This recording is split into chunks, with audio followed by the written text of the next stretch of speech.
जय श्री राम, जय भारत का संविधान, वंदे मातरम, जय भीम।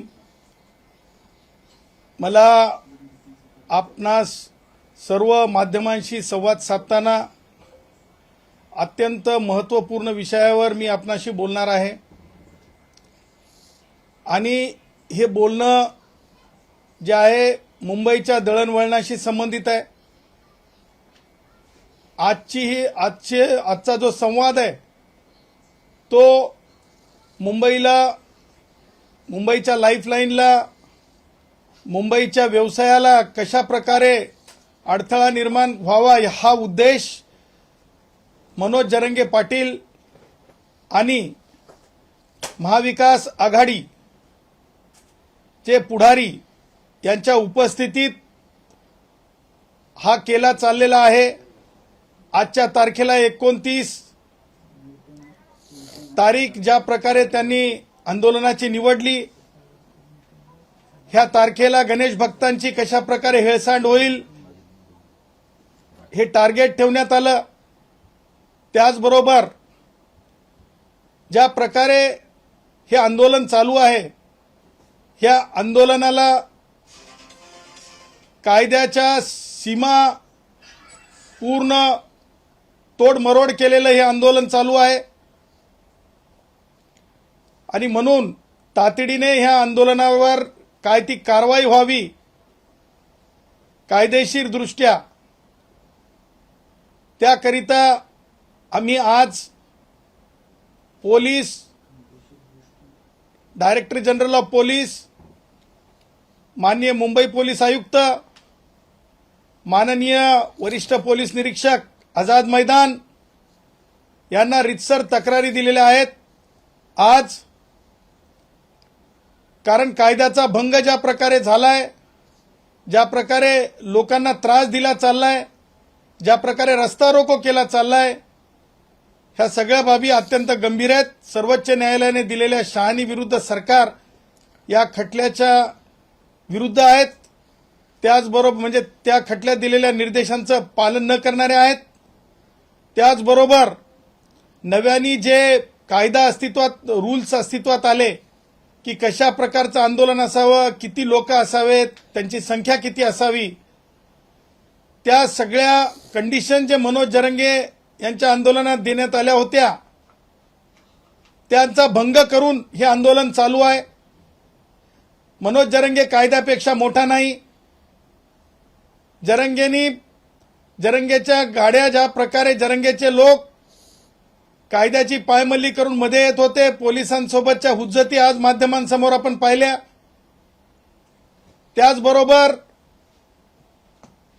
मुंबई ही आर्थिक राजधानी आहे, या आर्थिक राजधानीचं लक्ष जगामध्ये आहे।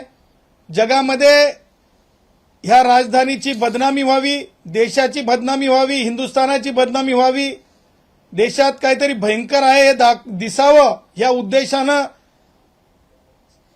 सीएसटी स्टेशनच्या जवळ ज्या प्रकारे रस्ता रोको करण्यात येत होता, हे सगळं काही आंतरराष्ट्रीय, राष्ट्रीय स्तरावर एक अनागोदी दिसायला यावी, काहीतरी अघटित घडवण्याचा उद्देश, पोलिसांना त्रास देऊन पोलिसांकडून कारवाई होईल आणि त्यातून विक्टीम कार्ड खेळता येईल, हे सगळं कुबांडित आहे आणि त्यामुळं तातडीनं कारवाई होणं आवश्यक आहे।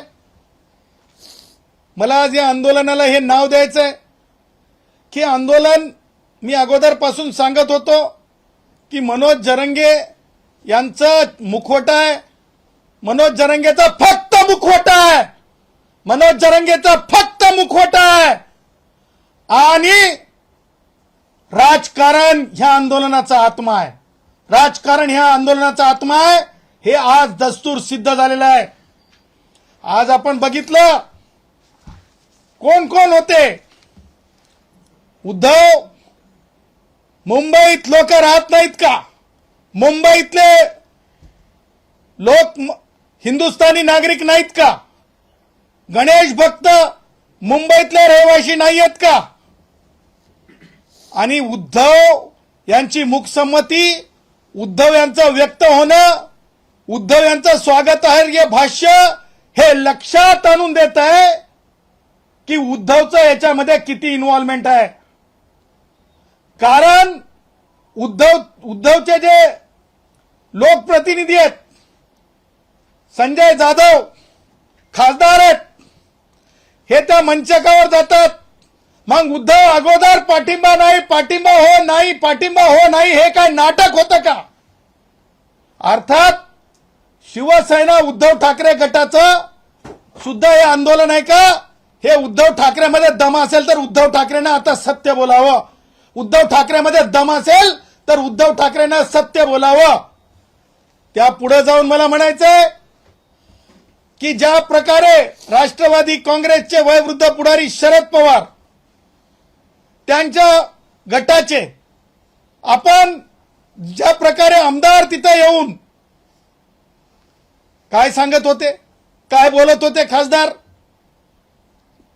कानात बोलतानाचा फोटो जर आपण त्या सन्माननीय खासदार या पदावर बसलेल्या व्यक्तीचा जरंगे कशा प्रकारे ओठापासून तुमच्या माध्यमांच्या माईक कशा दूर राहतील, ऐकायला जाऊ नये, आणि ते सुद्धा कशा प्रकारे मोबाईल आडवा ठेवून बोलण्याचा प्रयत्न करत होते. मग ते खासदार बजरंगप्पा सोनवणे असोत, त्याचबरोबर बाप्पा की काय नाव आहे, बजरंग बाप्पा का आप्पा, बजरंग बाप्पा सोनवणे असतील, त्याचबरोबर आमचा तो काय नाव क्षीरसागर, काय नाव ते क्षीरसागरचं, संदीप आमचा क्षीरसागर सन्माननीय आमदार आहेत, त्याचबरोबर सोळंके, त्याचबरोबर इतर जे राष्ट्रवादी काँग्रेस शरद पवार गटाचे पुढारी तिथं मिरवताना दिसत आहेत. मग मिरवत असताना किती गाड्या कुणी दिल्या, किती मदत केली, लोक कसे जमले, हे देखील सांगण्याचं धाडस राष्ट्रवादी काँग्रेसच्या वयोवृद्ध पुढारी शरद पवार यांच्या या वयातल्या राजकारणामध्ये ताकद है कि नहीं, ये भी हम देखना चाहते हैं भाई. अरे तुम में कितना दम है, क्या तुम सचमुच पब्लिक को सच बोलोगे या पर्दे के पीछे से गेम खेलते रहोगे, हे सुद्धा मला स्पष्टपणे विचारायचंय. परंतु आज महत्वाची गोष्ट आपल्याला सांगू इच्छितो, आम्ही माननीय उच्च न्यायालयात अर्ज केला होता की जरंगेला परवानगी देऊ नका. त्याचबरोबर एक जनहित याचिका सुद्धा दाखल झाली होती. ज्यावेळेस माननीय उच्च न्यायालयाने स्पष्टपणे आपले आदेश दिले, त्या आदेशामध्ये माननीय उच्च न्यायालयाने माननीय सर्वोच्च न्यायालयाच्या शहानी विरुद्ध सरकार ह्या सर्वोच्च न्यायालयाच्या निवाड्याचा उल्लेख केलेला आहे. त्याच्यात स्पष्ट आहे की गाड्यांची रोकथाम होऊ नये, त्याच्यात स्पष्ट आहे रस्ते रोको होऊ नयेत, त्याच्यात स्पष्ट आहे की कोणत्याही प्रकारचं दळणवळणाचं नुकसान होऊ नये, त्याच्यात स्पष्ट आहे की नुकसानाची भरपाई कोणाच्या खिशातून करावी, आणि जे इन्स्टिगेट करतात त्यांना कशा प्रकारे प्रतिबंध करावा, इव्हन अटकेपर्यंतच्या कशा प्रकारे कारवाई व्हावी, हे सुद्धा जे आहे त्या निकालावरून पोलिसांना अधिकार प्राप्त होतो. परंतु एक राजकीय मला सांगायचं की शेतामध्ये ज्या प्रकारे आम्ही गुराखी साहित्यातले अभ्यासक, गुराखी साहित्यातले वाचक, लेखक असल्यानं शेतामध्ये बुजगावणं जसं उभं केलं जात आहे तसं एक बुजगावणं उभं केलंय. ते बुजगावणं शेती कोण पाखरांनी खाऊ नये म्हणून असतंय, परंतु येणाऱ्या गल्लीच्या राजकारणाच्या निवडणुकीसाठी हे जरंगे नावाचा विचार उभा केलाय आणि कुठेतरी अघटित घटना घडवून चुकीचं करण्यासाठीचा हा प्रयत्न आहे. आणि म्हणून न्यायालयाने दिलेले निर्देश, उच्च न्यायालयाने जरंगेच्या बाबतीमध्ये जुन्या केसमध्ये जी सदावर्ते विरुद्ध महाराष्ट्र शासन ही केस आहे त्याच्यामध्ये सुद्धा निर्देश दिलेले आहेत जरंग्याच्याच आंदोलनात. आणि हे सगळ्या गोष्टी विधी लिखित असताना नवीन कायद्याप्रमाणे जरंगेला सकाळी 9 वाजल्यापासून 6 वाजेपर्यंतची वेळ आहे, परंतु जरंगे कायदा बाह्य बोलतो. जरंगे परत चॅलेंज देतो. सरकारला चॅलेंज देणे का म्हणजे सरकारला, मुख्यमंत्र्यांना किंवा उपमुख्यमंत्र्यांना चॅलेंज नव्हे, कायद्याच्या विरुद्ध कायद्यालाच चॅलेंज देणे. हे कोण करू शकते? कायद्यालाच चॅलेंज. कायदाच नाही मानणार, कोर्टात कायद्याला चॅलेंज नाही, कायदाच मानणार नाही. हेकेखोरी. मला जरंगे सारख्या खालच्या शब्दात माजलेले शब्द म्हणायचं नाही, परंतु असंस्कृत वर्तन, त्याचबरोबर लोकांना वेठीस धरण्याची कृत्य, हे सगळ्या गोष्टी ज्या आहेत हे डेलिब्रेटली केल्या चाललेल्या आहेत. आणि म्हणून आम्ही म्हणत आहोत, आम्ही तक्रार केलेली आहे की जरंगेवर कशा प्रकारे कारवाई करावी, कारण आज टॅक्सीची मुवमेंट तिथे बंद आहे. बिहार, यूपी, झारखंड, छत्तीसगड सगळीकडला माझा कष्टकरी, त्याचबरोबर स्टेशनरी, आजचा वर्किंग डे, स्टेशनरीची दुकानांवर परिणाम आहे. त्याचबरोबर आमचे छोटे मोठे जे व्यावसायिक असतात, म्हणजे वेंडर्स, जे स्ट्रीट वेंडर्स, त्यांच्या आज पोटा पाण्याचा विषय झालेला आहे.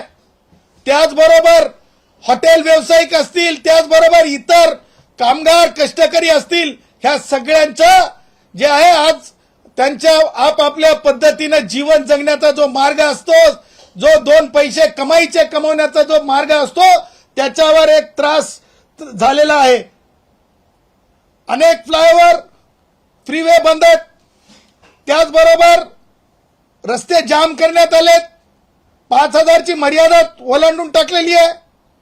आणि म्हणून मंत्रालयाच्या जवळ हुल्लडबाजी चालू आहे. अरे आंदोलन आहे की हुल्लडबाजी आहे?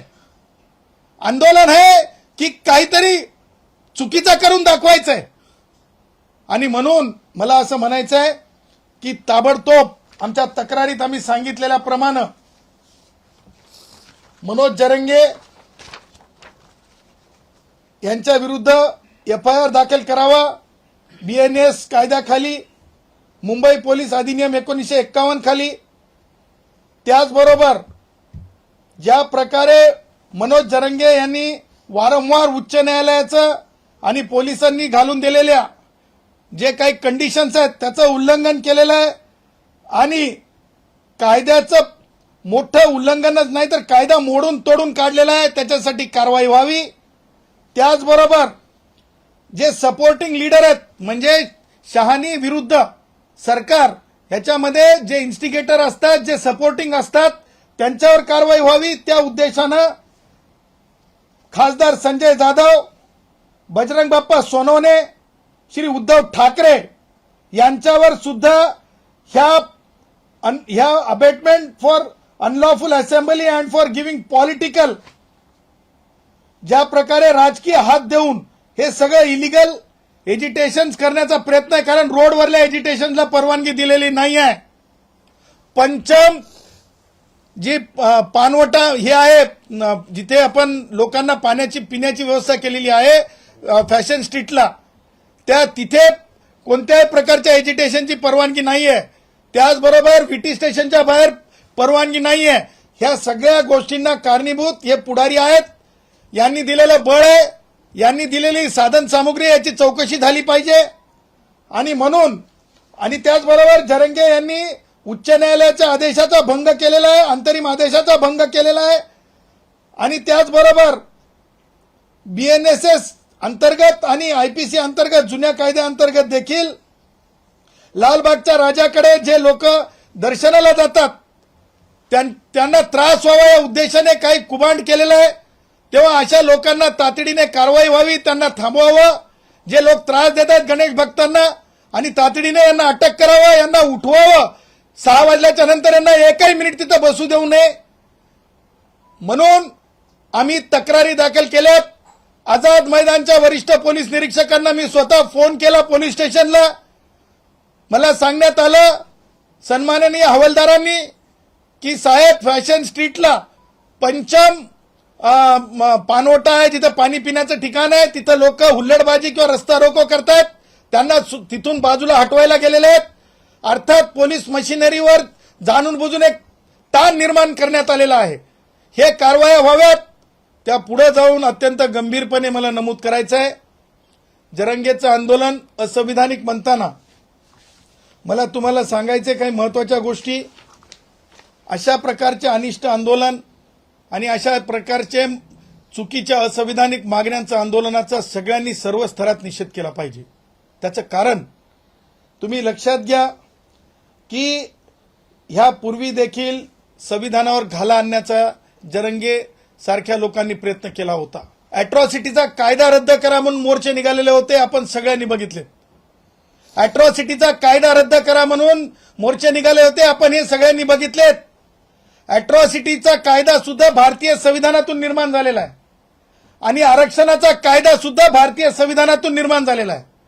आणि म्हणून मागासलेपणामध्ये माझे मराठा भाऊ ओबीसी म्हणून येऊ शकत नाहीत, हे सर्वोच्च न्यायालयाने जयश्री पाटील विरुद्ध मुख्यमंत्री महाराष्ट्र शासन ह्या केसमध्ये सांगितलेलं आहे.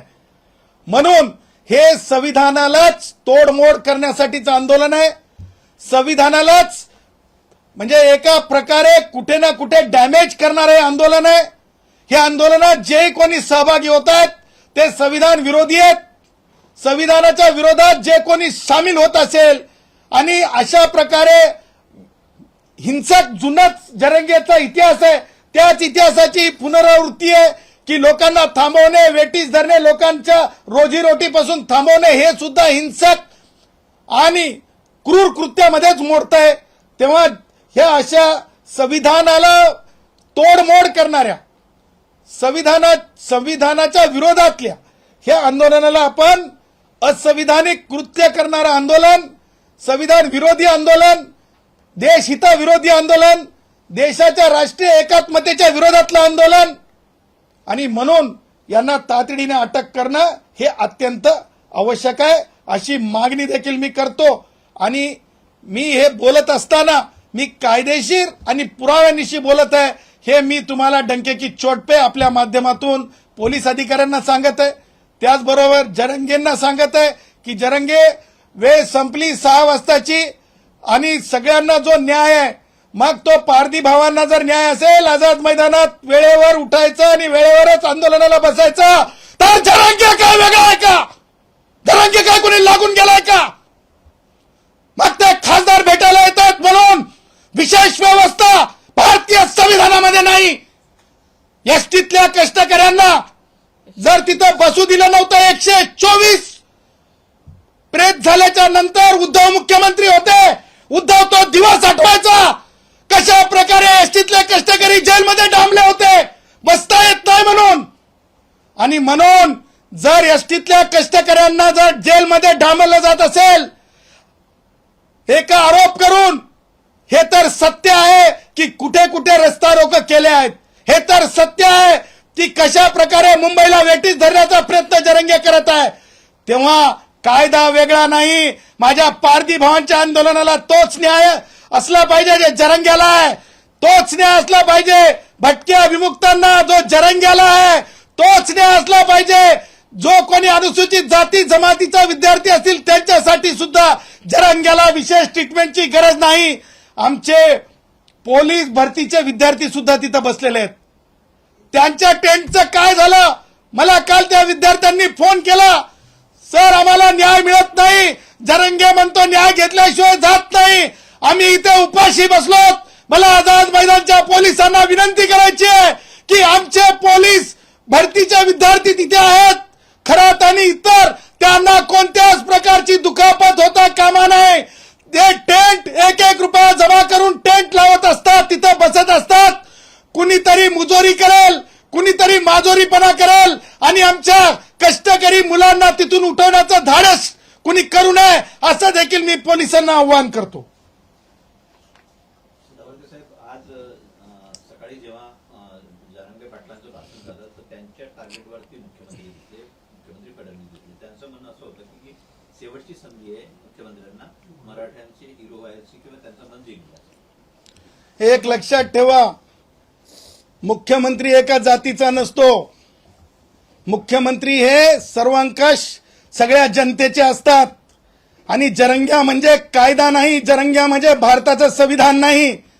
भारताच्या संविधानाच्या चौकटीच्या बाहेर जाऊन जरंगेला कुणबी मराठा मराठा कुणबी करता येणार नाही. कुणबी मराठा मराठा कुणबी एक करता येणार नाही. कुणबी मराठा एक करता येणार नाही. कारण भारतीय संविधानाच्या आर्टिकल 144 खाली माननीय सर्वोच्च न्यायालयाने जयश्री पाटील विरुद्ध महाराष्ट्र शासन हा निर्णय दिलेला आहे. त्याच्यामुळे तशा प्रकारचा GR भारतातल्या कोणत्याच राजकीय पक्षाचा कोणत्याच राज्यामध्ये अशा प्रकारचा निर्णय होऊ शकत नाही. हे डंके की चोट पे सांगतो. काढलं तर त्या GR ची लिगल सँटिटी काहीच असू शकत नाही. तो काही मिनिट सुद्धा कायद्यासमोर उभा राहू शकत नाही. त्याचबरोबर जरंग्याची जी दुसरी मागणी आहे की सगळे सोयरे ते सुद्धा मान्यच होऊ शकत नाही. तसा GRच निघू शकत नाही. तसा GRच निघू शकत नाही. कारण माधुरी पाटील विरुद्ध कास्ट स्क्रुटिनी कमिटी ठाणे या जजमेंटमध्ये सर्वोच्च न्यायालयाने अफिनिटी टेस्ट, सर्वोच्च न्यायालयाने विजिलन्स टेस्ट, सर्वोच्च न्यायालयाने सूक्ष्म कागदपत्रांचे जे आहे निरीक्षण, ह्या सगळ्या गोष्टी सांगितलेल्या आहेत. त्याही पुढे जाऊन जरंगेला आणि जरंगेचे जे लोक आहेत त्यांना मला असं वाटतंय की माहिती आहे की अशा प्रकारची अधिसूचना निघू शकत नाही. कुणबी मराठा मराठा कुणबी एक होऊ शकत नाही. आणि त्याही पुढे जाऊन आपल्याच माध्यमामध्ये एका दैनिकामध्ये काल जे वृत्त आलं संदीप शिंदे साहेबांशी संबंधित त्यांच्या भाष्याच्या आधारे की जे गॅझेटरच्या आधारे आरक्षण देता येत नाही. कारण जरंगे ज्या प्रकारे खोटी ओरड करत होता ते सुद्धा कालच स्पष्ट झालेलं आहे. ही हाऊस मौज आहे. हे आंदोलन म्हणजे स्पॉन्सर्ड आहे. हे आंदोलन म्हणजे तुम्हाला सांगतो हे एका प्रकारे मालाफाईड इंटेन्शननी लोकांना एकत्रित म्हणजे कॉर्पोरेट पद्धतीने म्हणजेच जेवढे कोणी राष्ट्रवादी काँग्रेसचे वयोवृद्ध पुढारी शरद पवार असतील, त्यांचे आमदार खासदार असतील, त्यांच्याकडल्या बँका असतील, कारखाने असतील, त्यांच्याकडल्या सहकारी संस्था असतील, त्या सगळ्यांची बेरीज करून गाड्या मोजा. त्या सगळ्यांची बेरीज करून खर्च मोजावा. कारण लक्षात ठेवा आंदोलनाला पैसे कुठून येतात हे जर इतर संघटनांच्या बाबतीत तपासण्याची वेळ असेल तर ह्या जरंग्याच्या आंदोलनात हे लोक कसे आले, हे लोक कोणत्या वाहनांनी आणले, त्या वाहनाचा पैसा कुठून आला याची सुद्धा चौकशी झाली पाहिजे अशी देखील आम्ही मागणी करतो. मराठे एकंदरीत जरांगे समर्थक आंदोलक मुंबईमध्ये शांततेत आले, मात्र एकंदरीत नंतर ते आक्रमक झालेले पाहायला मिळाले. पूर्ण CST परिसर जाम केलेला पाहायला मिळाला. मंत्रालय चौकामध्ये घोषणाबाजी करताना पाहायला मिळाले. मी काय सांगितलं की दाखवायचे दात आणि खायचे दात ह्या जरंग्याच्या आंदोलनाचे वेगळे आहेत. दाखवायचे दात आणि खायचे दात या जरंग्याच्या आंदोलनाचे वेगळे आहेत. जरंग्यामध्ये येईपर्यंत त्याच्या स्टेजवर त्यांनी राजकीय माणसं दिसू दिली नव्हती. मग कशी बुळू बुळू बुळू बुळू बुळू बुळू बुळू बुळू बुळू बुळू बुळू बुळू बुळू पुढारी स्टेजवर आले. मग कसं काय माईक बाजूला करून वार्तालाप करायचा प्रयत्न होऊ लागला? का मोबाईल असा आडवा लावा लागू लागला? का लोक पत्रकारांना सांगण्यात येत होतं हे पुढारी जेव्हा स्टेजवर होते थोडं दूर जा, थोडं दूर जा. ह्या सगळ्या मागचं होतं काय? त्यात ह्या सगळ्या बाबींची कारण मीमांसा म्हणजे हे आंदोलनातली कोणतीच मागणी मान्य होऊ शकत नाही. मी डंके की चोट पे सांगतो. मागणी करणं एक भाग आहे, परंतु मागणी ही मान्य होऊ शकत नाही. या अगोदर सुद्धा अॅट्रॉसिटीचा कायदा रद्द करा म्हणले होते. मागणी मान्य होऊ शकली का? नाही होऊ शकली. तसंच ह्या सुद्धा संविधानातल्याच बाबी आहेत. संविधानातूनच आरक्षणाचा कायदा निर्माण होतो. जसं अॅट्रॉसिटीचा कायदा जे ह्याच्यातून निर्माण झाला संविधानातून, तसंच आरक्षणाचा कायदा सुद्धा संविधानातूनच निर्माण होतो. संविधानाला फोडण्याची, संविधानाला बर्बाद करण्याची, संविधानाला तोडण्याची ही जरंग्याची कोशिश आहे. मी महाराष्ट्रातल्या तमाम माझ्या मराठा भावांना, महाराष्ट्रातल्या तमाम वंजारी भाऊ असतील, धनगर भाऊ असतील, बौद्ध भाऊ असतील, मातंग भाऊ असतील, त्याचबरोबर ओबीसीतले सगळे मायक्रो ओबीसी असतील, कुडमुड्या जोशी असतील, ब्राह्मण भाऊ असतील, सगळ्यांना मी हात जोडून विनंती करतो, ही वेळ आहे आपण उभं राहण्याची. ही वेळ आहे आपण सरकारला सांगण्याची की अशा प्रकारे आरक्षण देता येत नाही. भारतरत्न डॉक्टर बाबासाहेब आंबेडकरांनी जरंगेसारख्या मागण्यांवर आरक्षण देण्याचा कायदा केलेला नाही. त्यामुळं सगळ्यांनी आवाज दिला पाहिजे, आपापल्या माध्यमातून सांगितलं पाहिजे सरकारला विविध मार्गानं. बौद्ध भावांना मला सांगायचंय, हीच ती शक्ती होती अॅट्रॉसिटीचा कायदा रद्द करा म्हणणारी. डोळे उघडा, कानांनी ऐका, वर्तन बघा आणि कायदेशीर आपण उत्तरं द्या. सरकारला पत्र लिहा, सरकारला सांगा की ह्या जरंगेचं ऐकू नका आणि सरकारने सुद्धा हे जरंगेचं कोणतंच ऐकावं अशा मागणीतलं नाहीये. कारण जरंगेची आणखीन एक मागणी आहे. जरंगे एक मागणी मान्य करून उठून जाईल. कारण जे लोकांवर गुन्हे दाखल झाले होते अंतरवाली सराटीमध्ये, ते कोण व्यावसायिक होते, कशाचे व्यावसायिक होते, हे फार महत्वाचं आहे. रेती किती, ब्रास टिप्पर किती आणि त्यातले लोक किती, गुन्हे किती आणि तेवढं तरी सोबत घेऊन जाण्याचं धारिष्ट जरंगे दाखवू शकतंय. तेव्हा ते गुन्हे सगळे पोलिसांवर हल्ला केलेले आहेत. ते गुन्हे जरंगेच्या अंतरवली सराटीतील पोलिसांवर केलेले हल्ले आणि झाकीर नाईक आतंकवादी हरामखोर ज्या आझाद मैदानामध्ये त्यांनी ज्या प्रकारे पोलिसांना धारातीर्थ केलं, तर दोन्ही गुन्हे सारख्याच स्वरूपाचे आहेत. तेव्हा कोणताही गुन्हा वापस होता कामा नये, कोणत्याही प्रकारचे गुन्हे वापस घेता कामा नये, असं देखील विनंती आम्ही पोलीस आयुक्त, पोलीस महासंचालक, ऍडिशनल चीफ सेक्रेटरी, गृह विभाग यांना सुद्धा करत आहोत. परवानगीनुसार आज 6 वाजतापर्यंतची वेळ आहे. मात्र जरांगे म्हणतायत की आरक्षण भेटेपर्यंत मी मुंबई सोडणार नाही. जरंग्या कायद्यापेक्षा मोठा नाही. मुंबईची लाईफलाईन जर थांबवली जात असेल तर आता आम्ही तक्रार दिलेली आहे. वेळेची वाट पाहिली जाणार नाही. कारण बॉम्बे हॉस्पिटल त्याच भागामध्ये आहे, कारण जे हॉस्पिटल त्याच भागामध्ये आहे, कारण जीटी हॉस्पिटल त्याच भागामध्ये आहे, कारण सेंट जॉर्ज हॉस्पिटल त्याच भागामध्ये आहे. अँब्युलन्सची जी हे असते हे जा, त्याचबरोबर अति महत्वाचे व्यक्ती एम्बॅसीज आहेत, जॅपनीज एम्बॅसी आहे त्याच भागामध्ये इतर देशाचे एम्बॅसीज आहेत.